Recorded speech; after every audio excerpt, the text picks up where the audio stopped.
Catch basins.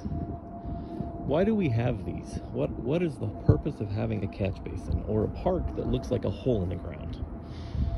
The reality is, catch basins are a very important part of our infrastructure, and they do not make very good parks. But what do you put in an area that's designed for flooding? As you can see, I just walked down the hill, and it's a good, I don't know, 10 or 12 feet above me. This entire area is designed to be able to catch water in case of flooding or a massive rainstorm. But as you can see, that continual flooding causes some major damage to the turf. Right now it's not quite spring, so we don't see any growth anywhere going on other than these little tiny patches that are just starting to take hold. But the reality is that these areas are a necessity to keep these homes that are above the area dry, so they don't wind up flooding. If you look over here as I'm walking over, some of these areas, the turf looks pretty decent. It's not perfect, but it looks pretty decent. Well, again, that area is pretty good size. That's the lowest point. It winds up, there's even a spot over there that was struggling, but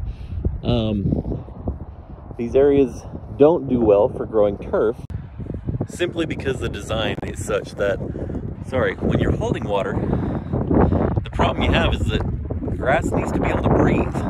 Well, when it's underwater, grass doesn't last very long, especially when the sunlight's out.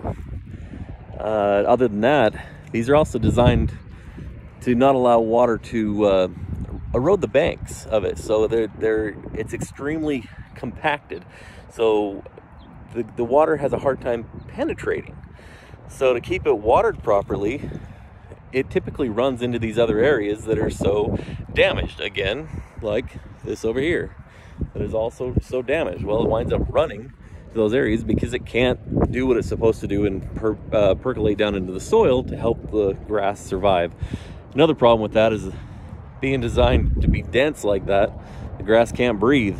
Roots need to have about 25% of the available space in the soil for oxygen exchange. And without that, you're going to have poor soil conditions, and you're going to have poor plant conditions.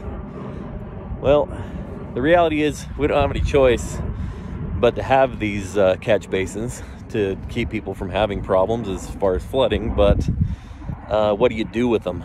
And the best answer, try to make it into a park. Do the best you can. Thanks for listening.